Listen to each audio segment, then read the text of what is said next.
मेरे प्यारे शेयरियों, स्वागत है आप सभी लोग की आज के हमारे क्लास में। जो आज का यह क्लास होगा आप लोग के फिजिक्स के लिए सबसे ज्यादा इंपॉर्टेंट होगा और इसमें हम लोग 15 वीवीआई एकदम आप लोग के एग्जाम वाला प्रश्न हम लोग करेंगे और आप लोग को इन्हीं क्लास में सारा प्रश्न एकदम याद हो जाएगा। और आप लोग जो नोट्स बना रहे हैं, चाहे जो आप लोग लिख लिख कर याद कर रहे हैं ना, उसको आप लोग याद करते रहेंगे। और यहाँ से आप लोग के आज की इस क्लास में पूरा 15 क्वेश्चन आप लोग के अपने हो जाएंगे। आप लोग एकदम इसको अपने दिल दिमाग में सेट मतलब आप लोग कर ही लेंगे और यहाँ से आप लोग नोट्स बना लीजिएगा और आप लोग उसी को बार बार आप लोगों को रिवाइज करना है। चलिएगा हम लोग यहाँ से अपने क्वेश्चन पर चलते हैं। यहाँ से पहला क्वेश्चन आप लोग का लिखा गया है कि लेजर किरणों के किन्हीं 4 प्रमुख विशेषताओं को बताना है। यानी जो हम लोग का लेजर किरण होता है ना, इसका बताना है कि 4 गो इसका क्या गुण है, 4 गो इसका विशेषता क्या है। सबसे पहले देखिएगा कि यहाँ शॉर्टकट में हम यहाँ पर लिखे हैं कि जो हमारा लेजर किरण होता है ना, यह हमारा एक वर्णी होता है। एक वर्णी कहने का अर्थ है ना कि यह एक रंग का होता है। और मेरे प्यारे बच्चों, एक वर्णी मतलब यह सिंगल मतलब या तो एक ही कलर का यह होता है, मतलब भिन्न कलर का नहीं हो सकता, यह एक ही कलर का होता है। दूसरा का आप लोग का दिशात्मक, ठीक है ना। देखिए पहला जो है हम लोग का एक वर्णी है, जैसे लेजर किरण एक ही तरंगदैर्घ्य में होते हैं। जैसे एक वर्णी कहने का मतलब है कि एक ही रंग का, जब कोई हम लोग का किरण एक ही रे का रहेगा, एक ही प्रकाश का रहेगा, तो मेरे प्यारे बच्चों उसका तरंगदैर्घ्य हम लोग का फिक्स रहेगा। तो वही यहाँ पर समझाया गया है कि एक वर्णी में हमारा जो एकल तरंगदैर्घ्य आप लोगों का होता है, ओकर बाद दूसरा में यह दिशात्मक होता है, यानी लेजर किरणें तीक्ष्ण होती है और एक ही दिशा में चलती हैं। यानी जो आप लोग की लेजर किरणें होती हैं वो हमेशा आप लोग की वन डायरेक्शन में यानी एक ही दिशा में चलती है। अब यहाँ देखिए तीसरा का बोला है सुसंगति, यानी लेजर किरणें कोहेरेंट किरणें होती हैं। समझ गए ना। यह आप लोगों को सबसे मोस्ट इंपॉर्टेंट याद रखना है कि लेजर किरणें कैसी किरणें होती हैं, तो यह कोहेरेंट किरणें होती हैं। उसके बाद चौथा नंबर में कि चमक, लेजर किरणों में उच्च चमक होती है। जो लेजर हम लोग के रे होते हैं, इसमें जो इसका चमक है, जो इसका इंटेंसिटी है, बहुत इसका मेरे प्यारे बच्चों हाई होता है, मतलब यह उच्च चमक वाला हम लोग का किरण होता है। तो यहाँ से लेजर किरणें का आप लोग का यहाँ से हो गया। जल्दी से आप लोग इसको नोट्स करेंगे और आप लोग हमारे साथ बोलेंगे कि आप लोग का याद हुआ या नहीं। चलिएगा यहाँ आप लोग का इंग्लिश मीडियम है, आप लोग देख लीजिएगा। यहाँ लिखे है ना अ सिंगल वेवलेंथ, ठीक है ना, मतलब एक ही तरंगदैर्घ्य का वह होता है। उसके बाद मेरे प्यारे बच्चों वह आपका जो ट्रेवल करेगा ना, वह हमारा वन डायरेक्शन में ही ट्रेवल करेगा। और उसके बाद देखिएगा यहाँ पर बोले हैं ना, यह जो लेजर किरणें होती हैं यह कोहेरेंट किरणें होती हैं। और देखिए चौथा बोला गया है ब्राइटनेस, ठीक है ना। लेजर किरणें जो होती हैं वो हमारा हाई ब्राइटनेस की किरणें होती हैं, सबसे ज़्यादा चमकदार किरणें होती हैं। अब यहाँ देखिएगा बोला गया है 2 नंबर में कि ताप आयनिक उत्सर्जन की प्रक्रिया सिर्फ सतह पर क्यों घटती है। देखिएगा ताप आयनिक जो ऊर्जा होती है यह सतह पर इसलिए घटती है क्योंकि बाबू लोग सतह पर ही इलेक्ट्रॉन होते हैं और इससे इलेक्ट्रॉन निकलने का प्रक्रिया मेरे प्यारे बच्चों सतह पर ही पॉसिबल है, तो इसीलिए सतह पर ही होता है। देखिए लिखा गया है कि प्रकाश उत्सर्जन की जो घटना होती है सिर्फ धातु सतह पर ही घटती है, क्योंकि धातुओं के पास जो होते हैं वह मुक्त इलेक्ट्रॉन होते हैं जो कि ऊष्मा पाकर सतह से बाहर निकलते हैं। अब जहाँ पर इलेक्ट्रॉन रहेगा वहीं पर यह घटना होगा, और जो इलेक्ट्रॉन होते हैं वह धात्विक सतह पर रहते हैं। तो धात्विक सतह पर जब प्रकाश लाइट पड़ेगा तो यह ऊर्जा कुछ पाकर मेरे प्यारे बच्चों यह बाहर निकलेगा। तो यह घटना सतह पर क्यों होती है, क्योंकि सतह में ही इलेक्ट्रॉन होते हैं, इसीलिए घटना सतह पर ही होती है। अब यहाँ देखिएगा आगे चलते हैं। तीसरा का बोला गया है कि किसी विद्युत चुंबकीय क्षेत्र तरंग से जुड़े हुए विद्युत ऊर्जा घनत्व और चुंबकीय ऊर्जा घनत्व का सूत्र बताना है। अब देखिएगा यहाँ से आप लोग को विद्युत ऊर्जा घनत्व का यह सूत्र आप लोग देख रहे हैं, ठीक है ना। यह आप लोग के विद्युत ऊर्जा घनत्व का मेरे प्यारे शेयरियों यह आप लोग का सूत्र है। और आप लोग जो ये वाला देख रहे हैं ना, ये वाला चुंबकीय ऊर्जा घनत्व का सूत्र है।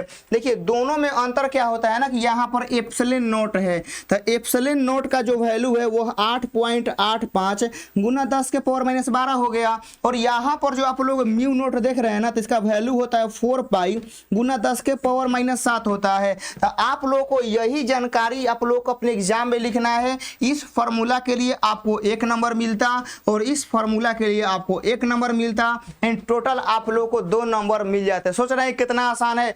मतलब कि आप लोगों से सिर्फ पूछा गया कि विद्युत ऊर्जा घनत्व का और चुंबकीय ऊर्जा घनत्व का आप लोग फार्मूला लिख दीजिए और थोड़ा मोड़ा उसको डिस्क्राइब कर दीजिए, हम आपको 2 नंबर दे देंगे। कितना आसान है। अब यहाँ देखिए चौथा नंबर बोला गया है कि प्रतिरोधकता का व्यंजक किसी चालक के लिए लिखे और यह व्यंजक के प्रत्येक अवयवों को समझाइए। अब यहाँ देखिएगा हम लोगों को मालूम है बाबू कि जो आर होता है वह किसी चालक तार के लंबाई के समानुपाती होता है। मालूम है ना, कहेगा ये सर मालूम है। एक और को हम लोग समीकरण 1 कर देते हैं। दूसरा का देखिएगा हम लोगों को मालूम है कि जो प्रतिरोध होता है ना बाबू, यह हमारा एरिया के क्या होता है, व्युत्क्रमानुपाती होता है। तो यह हमारा यहाँ से 2 हो गया। अब दोनों को हम लोग मिला देंगे तो देखिए क्या होगा, आर समानुपाती, यहाँ से हमारा L/A हो जाएगा। अब यहाँ देखिएगा समानुपाती हटेगा तो बराबर हो जाएगा और यहाँ पर कांस्टेंट आएगा रो और यहाँ से L/A हो जाएगा। यह हम लोग का फॉर्मूला हो गया R बराबर रो L/A। बट हम लोगों से यह फॉर्मूला R का नहीं पूछा गया है। अब यहाँ देखिएगा हम लोग जो फॉर्मूला पूछा गया वो रो से, तो यहाँ से रो का फॉर्मूला निकालेंगे तो वह आप लोग का हो जाएगा R गुना A, बाटा में हमारा L हो जाएगा। यह आप लोग के प्रतिरोधकता का सूत्र हो गया, जिसमें आप लोग देखिएगा कि जो रो है ना वह प्रतिरोधकता है, R हमारा क्या है, चालक का प्रतिरोध है, रेजिस्टेंस है। यहाँ पर A जो है चालक का अनुप्रस्थ क्षेत्रफल है और I जो आप लोग यहाँ पर देख रहे हैं ना, सॉरी I नहीं L है, ठीक है ना, यह आप लोग का जो है बाबू लोग L है। तो यह जो आप लोग L देख रहे हैं चालक का लंबाई है। आप लोगों को सारा डाउट यहाँ से क्लियर हो गया होगा कि यहाँ से आप लोग का रो बराबर R गुना A बटा में L, R प्रतिरोध, A एरिया और L हमारा लंबाई होता है। बस यही आप लोग को इतना लिखना था और 2 नंबर ले लेना था। अब यहाँ देखिए आगे चलते हैं। 5 नंबर बोला गया है कि दिए गए गेट को पहचाने और उसका ट्रूथ टेबल, ठीक है ना, याद रखिएगा यहाँ पर बोला गया है कि हम लोग को ट्रूथ टेबल यानी सत्यमान सारणी आप लोगों को लिखना है। अब देखिए यह जो गेट है ना बाबू, यह गेट हमारा एंड गेट है, सॉरी नोट गेट है, नोट याद रखिएगा। यह क्या है, यह हमारा नोट गेट है। नोट गेट मतलब समझिए ना कि स्विच ऑन और ऑफ करेंगे, ठीक है ना, स्विच ऑन और ऑफ करेंगे तो मतलब उल्टा करना होता है। याद रखें नोट जो होता है ना बहुत आसान होता है। देखिएगा सत्यमान सारणी जो हम लोग लिखते हैं एक नाम में 2 एगो चलता है डिजिट, एगो 0 एगो 1। जो नाम में नोट गेट क्या करेगा ना कि 0 दीजिएगा तो 1 बताएगा और 1 दीजिएगा तो 0 बताएगा। कितना आसान होता है ना। मतलब नोट गेट में देखिएगा आप लोग लॉजिक गेट जो आप लोग पढ़ रहे हैं इसमें हम लोग का 2 एगो नंबर चलता है, एगो 0 एगो 1। लेकिन नोट गेट क्या करता है ना कि यह रिजल्ट उल्टा देता है। समझ गए ना, क्या करता है उल्टा, यानी आप लोग इसमें 0 रखिएगा ना तो 1 देगा रिजल्ट, हाँ फिर 1 रखिएगा ना तो आपका 0 देगा। मतलब उल्टा कहानी चलता है इसमें। अब चलिएगा इसमें आगे चलते हैं। अब बोला गया 6 नंबर में कि एनालॉग था, ठीक है ना, डिजिटल सिग्नल में आप लोग क्या समझते हैं। देखिएगा तो यहाँ पर हम लोग सबसे पहले एनालॉग सिग्नल के बारे में समझेंगे।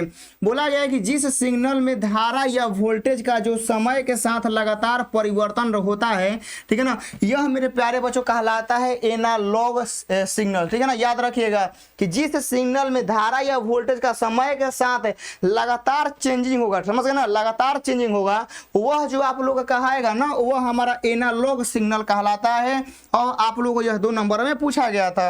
अब यहाँ देखिएगा यहाँ बोला गया है कि ऐसा सिग्नल जो समय का सतत फलन होता है वैसा सिग्नल जिसका रूप विवर्ती संपतो जैसा रहता है उसे डिजिटल सिग्नल कहते हैं। यानी आप लोग ऐसे समझ सकते हैं कि जो समय के साथ एकदम उसका ग्राफ चेंज रहेगा, परिवर्तन होते रहेगा, वह कहलाएगा एनालॉग। और जो मेरे प्यारे बच्चों इसका समय के साथ ग्राफ उसका नियत हो जाएगा, जैसे देखिएगा कि समय तो बढ़ रहा है बट उसका वैल्यू और मान जो होता है वो नहीं बढ़ रहा है, वो उतने पे हमारा फिक्स हो गया है, तो उसको हम लोग जो कहेंगे ना वह आपका डिजिटल सिग्नल हम लोग का हो जाता है। तो यहाँ से आप लोग को इसको अच्छे से क्या करना है, नोट्स कर लेना है। अब यहाँ देखिएगा 7 नंबर में बोला गया है कि ए और बी के बीच समतुल्य धारिता ज्ञात करना है। जैसे आप लोगों को यह फिगर दिया गया है, दिखाई दे रहा होगा। अब इस फिगर से क्या करना है कि आप लोगों को टोटल रिजल्ट बताना है कि ए और बी के बीच में हमारा कितना वर्क कर रहा है, यह आप लोग बताना। देखिएगा सबसे पहले हम आप लोगों को प्रोसेस तो बहुत बढ़िया से सिखा चुके हैं। अब यहाँ से हम लोग इसी स्लाइड में कोशिश करेंगे कि आप लोग को हम सिखा दें। देखिएगा कैसे यहाँ से बनाना होगा। यहाँ से यह हमारा ए है और यह हमारा बी है, इन्हीं के बीच में हमारा क्या करना है, निकालना है। कहिएगा ये सर बात सही है, हम लोग को ए और बी के बीच में निकालना है। चलेगा, हम लोग फिगर को छोटा करने की कोशिश करते हैं। यहाँ देखिएगा ये वाला जो आप लोग देख रहे हैं यह एक के तार है ना, यहाँ तक देखिएगा। ये वाला जो आप लोग तार देख रहे हैं ये वाला तार हमारा क्या है, एगो तार है। कहिएगा हाँ सर तार तो एक है, भले मुड़ा दिया लेकिन तार तो एक है। तो यहाँ पर देखिएगा यह वाला वैल्यू सी है और यह वाला वैल्यू सी है। तो हम सबसे पहले देखिएगा कि यहाँ पर आप लोगों का स्टेप 1 लिखेंगे और यहाँ पर स्टेप 1 में प्यारे साथियों देखिएगा कि यह वाला सी है और यह वाला सी है, श्रेणी क्रम में है। तो श्रेणी क्रम में सी और सी मिलके हमारा क्या हो जाएगा, क्योंकि मेरे प्यारे साथियों आप लोग को मालूम होगा कि हम लोग समानांतर क्रम में जोड़ते हैं और जब श्रेणी क्रम में रहता है ना तो डिवाइड करते हैं। जैसे आप लोग देखिएगा कि आप लोगों को कुछ याद होगा कि CP बराबर जो फॉर्मूला होता है ना, यह आप लोग का NC होता है और CS का जो फॉर्मूला होता है यह आप लोग का यहाँ से C/N होता है। तो अब यहाँ देखिएगा कि हम लोग ई दोनों को जो जोड़ेंगे ना तो जोड़ के देखिए क्या हो जाएगा। यहाँ पर हमारा सबसे पहले एगो नीचे बना लेते हैं, आसान रहेगा, किसके बीच में निकालना है पता रहेगा। यहाँ पर देखिएगा यह हमारा A हो गया, यह हमारा B हो गया ना। कहेगा ये सर। अब यहाँ देखिएगा कि इसको जोड़ के हम लोग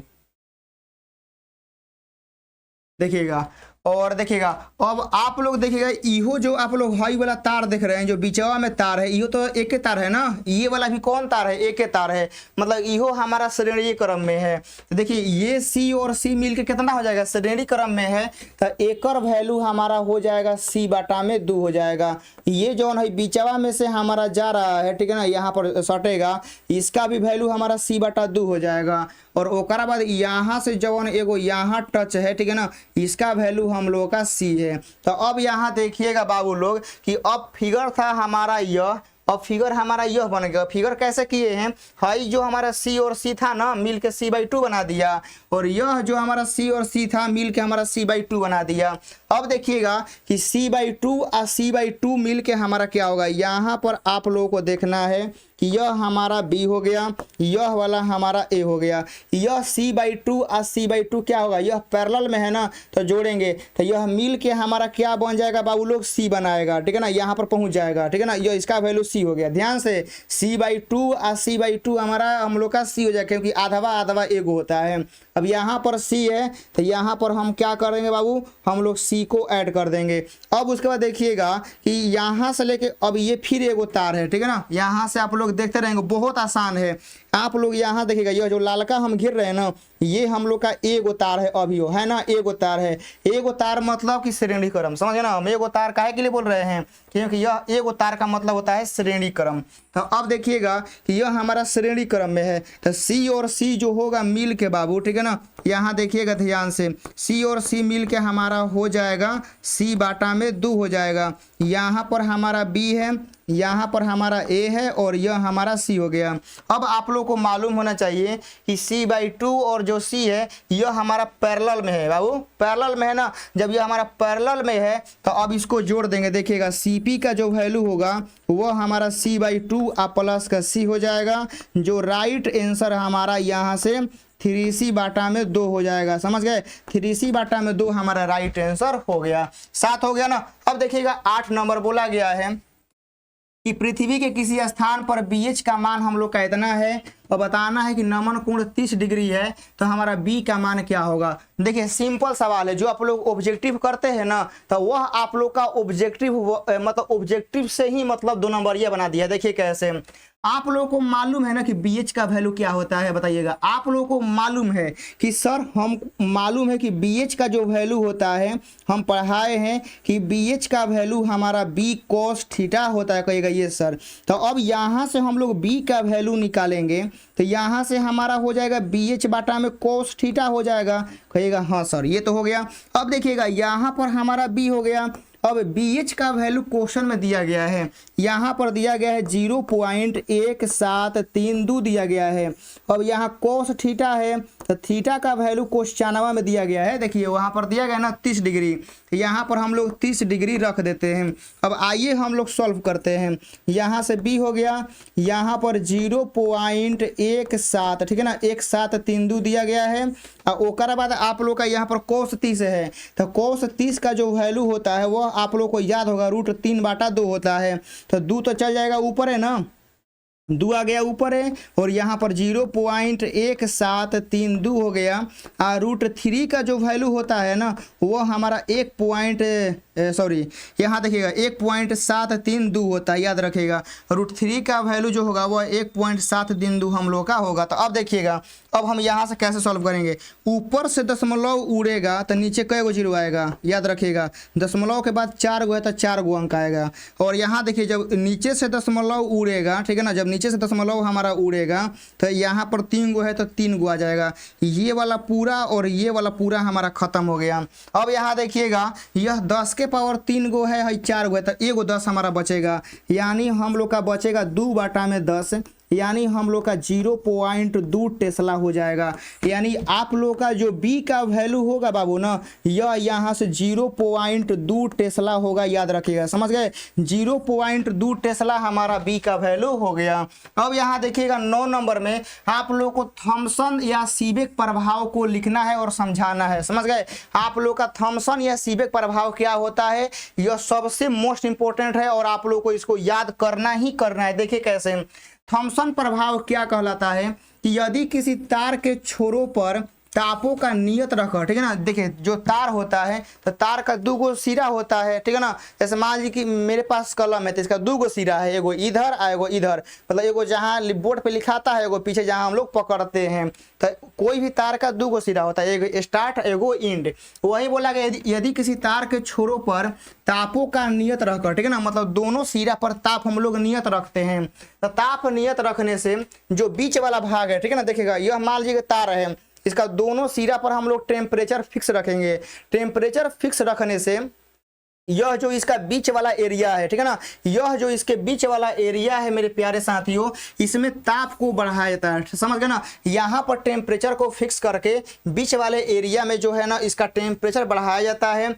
साथ ही साथ तार से होकर विद्युत धारा प्रवाहित की जाती है, ठीक है ना, मतलब विद्युत धारा प्रवाह होगा तो गर्म तो होगा ही होगा, समझ गए ना। क्योंकि आप लोग देखिएगा कोई भी ट्रांसफार्मर हो गया चाहे कोई भी तार होगा, यदि उसमें ज़्यादा देर तक, ठीक है ना, लाइन प्रवाह होगा, करंट प्रवाह होगा, तो वह क्या होगा ना कि प्रतिरोध के कारण वह तार गर्म होता है, समझ गए ना। प्रतिरोध के कारण तार गर्म होता है, तो विद्युत धारा प्रवाह होगा तो तार तो गर्म होगा ही होगा। तो बोला गया तार का पहला आधा भाग ठंडा और दूसरा आधा भाग गर्म हो जाता है। मतलब इस प्रकार देखिएगा ऐसा यह गर्म होता है ना कि आधा भाग ठंडा रहेगा आधा भाग गर्म रहेगा, समझ गए ना। मतलब ऐसा गर्म होता है कि दोनों सिरा पर टेम्परेचर फिक्स है और हम लोग धारा को प्रवाह कर रहे हैं, तो ससुरा आधा भाग में गर्मी रहेगा, मतलब गर्म रहेगा और आधा भाग में ठंडा रहेगा। जब इस प्रकार होता है ना तो तार में क्या होता है कि धारा की दिशा बदल देने पर, ठीक है ना, यदि हम लोग जब गर्म हो जाता है तो तार में क्या होता है ना कि जो करंट का डायरेक्शन होता है हम उसको चेंज कर देते हैं। तो चेंज करने से क्या होता है ना, देखिएगा बदलने पर भी जो गर्म और ठंडे भाग भी आपस में चेंज हो जाते हैं। इस प्रभाव को थॉमसन प्रभाव कहते हैं। यानी देखिएगा पहले हम मान लीजिए कि यह दोनों सिरा पर टेम्परेचर फिक्स है और हम धारा प्रवाह कर रहे हैं, यह गर्म हो गया। गर्म होने से मान लीजिए कि इधर गर्म है और इधर ठंडा है और करंट हम लोग का इधर फ्लो हो रहा है। यदि हम लोग करंट का डायरेक्शन भी चेंज कर देंगे ना तो अब वो क्या होगा ना कि गर्म और ठंडा का क्या होगा ना कि रेशियो चेंज हो जाएगा। मतलब कि गर्म एने तरह तो गर्म इधर हो जाएगा, ठंडा है ना तो ठंडा है नहीं हो जाएगा, मतलब कि गर्म ठंडा का जो है ना स्थान वो भी चेंज हो जाएगा, और इसी को हम लोग बोलते हैं थॉमसन प्रभाव। अब यहाँ देखिएगा, यहाँ सब कुछ हो गया। अब आइएगा 10वां नंबर, सॉरी अभी यहाँ पर सीबेक प्रभाव है। सीबेक प्रभाव में क्या कहा गया है कि यदि दो विभिन्न धातुओं के तारों के दोनों सिरों को अलग अलग जोड़ दिया जाए तथा जंक्शन के तापों का अंतर रखा जाए। अब देखिए सीबेक प्रभाव में क्या होता है ना कि जो इसका दोनों सिरा है अब फिक्स टेम्परेचर पर नहीं रहेगा, टेम्परेचर अलग अलग रहेगा।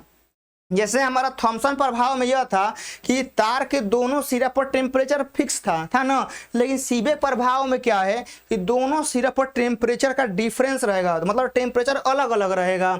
जब ऐसा रहेगा तो बोला गया है गैल्वेनोमीटर में विक्षेप होता है, बिल्कुल होगा। जब टेम्परेचर का विक्षेप मतलब अंतर है तो गैल्वेनोमीटर में विक्षेप तो होगा ही होगा। अब यहाँ बोला यदि तारों से होकर विद्युत धारा प्रवाहित तो होती है तो इस प्रभाव को सीबेक प्रभाव कहते हैं, और जब इसमें धारा प्रवाह होती है तो इस प्रभाव को, ठीक है ना, हम लोग सीबेक प्रभाव कहते हैं। यह आप लोग को याद हो गया। अब यहाँ देखिए बोला गया है कि उन दो कारकों को लिखिए जिससे ताप युग्मी से उत्पन्न ताप विद्युत वाहक बल निर्भर करता है, ठीक है ना। यानी बताना है कि ताप विद्युत वाहक बल किस पर निर्भर करता है, तो एगो हमारा उत्क्रमण ताप पे और एगो हमारा उदासीन ताप पे डिपेंड करता है, आप लोग याद रखिएगा।